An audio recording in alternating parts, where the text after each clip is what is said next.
Vous avez des soucis à vous rendre belle avec des garnitures de marque et de la bonne qualité? Mercerie Diallo et fils chez Seydou Diallo, situé au Grand Marché, immeuble Mamadou Silla à côté du marché Rose. Boutique 30 et 31 répond à tous vos besoins. Et oui, vous avez bien entendu. Chez Mercerie Diallo et fils, vous trouverez des jours finition en coton, gros, moyen et petit. Garniture une pièce et 3 pièces. Des perles VIP. Et ce n'est pas tout. Vous trouverez également les coudées Dubaï, garniture en voile 3 pièces, garniture en fleurs. Alors, ne perdez plus de temps. Pour plus de renseignements, contactez ces numéros suivants. Téléphone 00223 76 41 55 99 ou le 66 92 28 04 ou encore le fixe 20 22 01 51.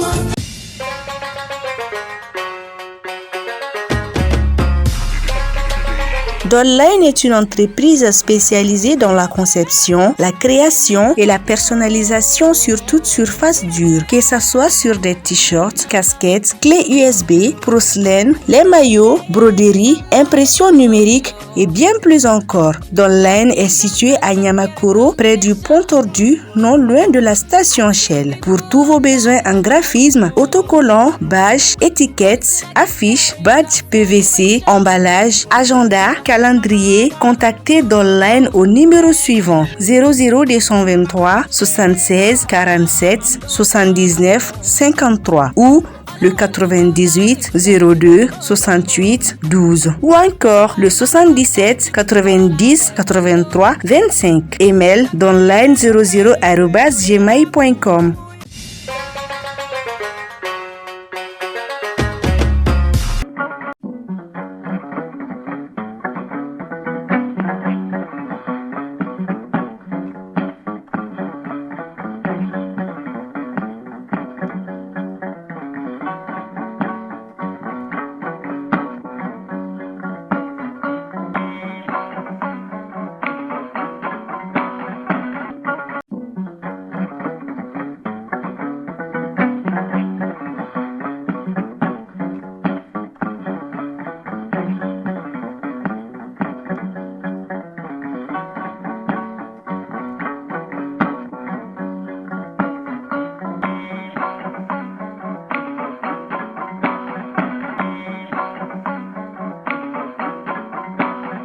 Kabini passeport sɔrɔli gulonna carte nana jamanaden minnu bɛ Mali kɔnɔ ani minnu sigilen don Mali kɔ kan u y'a yira k'a fɔ ko passeport sɔrɔli gulonnen ka bɔ carte nana passeport sɔrɔli gulonna carte nana walasa ka yuruguyurugu kɛlɛ ka bɔ ba Maliba kɔnɔ mais jateminɛw y'a yira k'a fɔ ko a ma foyi bɔ yuruguyurugu la walasa mankan kana wuli jamanadenw ni ɲɔgɔn cɛ u y'a ɲini Mali gouvernement fɛ a ka fɛɛrɛ kura wɛrɛw sigi sen kan min ka nɔgɔn jamanaden minnu bɛ Mali kɔ kan u y'a yira k'a fɔ ko passeport sɔrɔli gulonnen ka bɔ carte nina na sabula ko ni dekun bɛ olu fɔlɔ de kan maliden minnu sigilen don Mali kɔ kan u y'a yira k'a fɔ ni passeport sɔrɔli gulonnen ma bɔ carte nina na u bɛna wulikajɔ kɛ k'u ka nisɔngoya jira don n'a nataw la.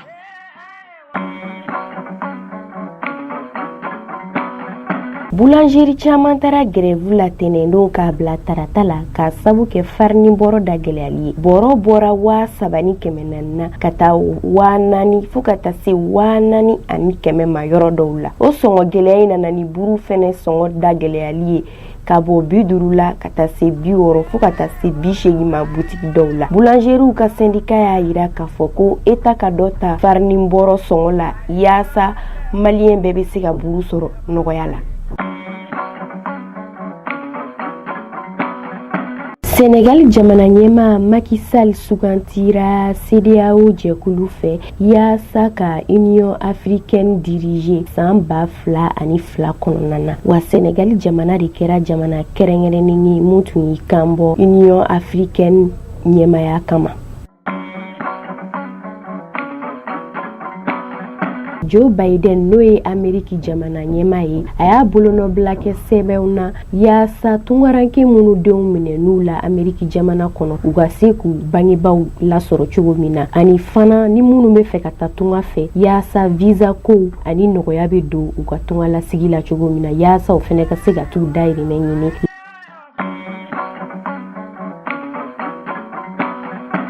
Dolata kungango kibaruyaw la an b'a ladɔnniya k'a fɔ ko Mali kun bɛ groupe A la o groupe A in kɔnɔna na Camerounkaw kun bɛ yen nɔ Burkina fo ka taa se Zimbabwe ma. Mali a ka dolanta fɔlɔ la Mali ye sebaya sɔrɔ Burkina ka 1-0. Mali ka dolanta filanan ni o kɛra ani Camerounkaw ye o kɛra 2-1 ye 1-1. O ye Mali sɛnsɛn k'a ka dolanta sabanan kɔnɔ ni ani Zimbabwe olu kɔgɔ da ɲɔgɔn kɔgɔ la. Mali ye sebaya sɔrɔ Zimbabwe ka 1-0. O ye Mali sɛnsɛn ni ka quart de finale kɔnɔ ni kuru 7 ye. Quart de finale la Mali ani Congo Brazzaville olu y'u kɔgɔ da ɲɔgɔn kɔgɔ la. Dola kɔni a gɛlɛyara kosɛbɛ fo ka se penalty ma. Penalty in kɔnɔna na Mali ye sebaya sɔrɔ 5-4 Congo Brazzaville ka ni Mali ka sebaya ye. Demi-finale na o fana gɛlɛyara kosɛbɛ Mali ani Guinée Conakry cɛ fo ka se penalty fana ma. O penalty in kɔnɔna na Mali ye sebaya sɔrɔ 5-4. An b'aw ladɔnniya k'a fɔ ko Mali ani Maroc bɛn'u kɔgɔ da ɲɔgɔn kɔgɔ la. Maroc